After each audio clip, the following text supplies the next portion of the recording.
চাকরিতে পুনর্বহালের দাবিতে তিন দিন ধরে আমরণ অনশন কর্মসূচি পালন করেছেন চাকরিচ্যুত ব্যাটালিয়ন আনসার বাহিনীর সদস্যরা।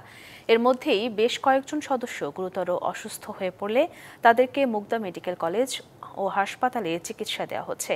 চাকরিতে পুনর্বহাল করতে আদালতের রায়ের বাস্তবায়ন চান ৩১ বছর আগের চাকরিচ্যুত সদস্যরা।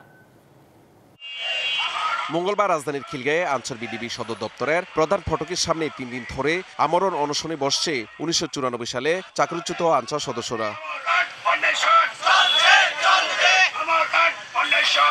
৩১ বছর ধরে চাকরি ফিরে না পাওয়ায় পরিবার পরিজন নিয়ে অসহায়ভাবে চলছে তাদের সংসার।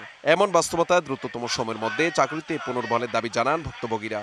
আমাদের চাকরিকে পুনর্বহালের ব্যবস্থা করে দিন। আগামীতে যদি আমাদেরটা মেনে না নেওয়া হয়, কাফনের কাপড় সহ আমি আপনাদের দরবারে হাজির হব, এই আমার বক্তব্য। আমার ফ্যামিলি, আমার যে টাকা লাগে, আমার এই টাকা ছিল না, আমি ধ্বংস হয়ে গেছি। টানা সপ্তমবারের মতো বেস্ট টিস্যু পেপার ব্র্যান্ড হিসেবে স্বীকৃতি পেয়েছে বসুন্ধরা টিস্যু। আমি আজ পথের ভিখারি হয়ে গেছি। কোর্ট থেকে আমাদের চাকরির পক্ষে আমরা রায় পেয়েছি।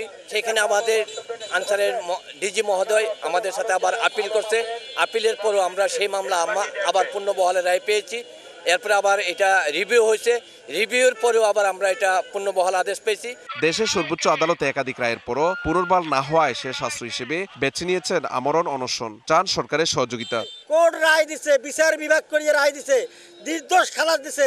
আমাদের যে হক প্রাপ্য, বাংলাদেশের স্বরাষ্ট্র মন্ত্রণালয় এবং উচ্চ পর্যায়ের যারা আছে তাদের কাছে আকুল আবেদন জানাই যাতে আমাদের এই চাকরিটা ফেরত দেয়। দাবি বাস্তবায়ন না হওয়া পর্যন্ত কর্মসূচি চালিয়ে যাবেন বলে হুঁশিয়ারি দেন তারা। Mahmudul Hasan Nazim, DBC news, Dhaka.